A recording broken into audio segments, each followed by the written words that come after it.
Največ podpore sta na volitvah dobili dve stranki, VMRO-DPMNE in SDSM. Nobena od njiju ne more vladati sama, saj zato potrebujeta večino v parlamentu, tako imenovano koalicijo. To je zveza strank, ki ima skupne cilje.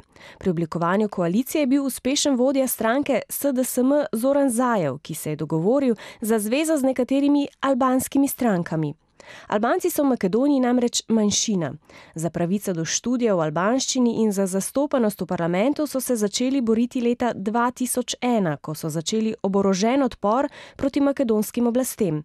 Makedonska vojska je upor sicer kmalu zatrla, nato pa so podpisali Ohridski sporazum, ki naj bi izboljšal položaj Albancev v Makedoniji.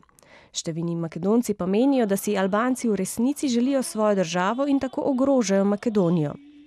Ker je Zoran Zaev svoj program zapisal, da bodo v Makedoniji spodbujali nadaljnji razvoj albanskega jezika v občinah z več kot 1/5 albanskega prebivalstva, predlagali so tudi, da bi bile oznake policije in vojske v prihodnje dvojezične, so Makedonci zelo jezni.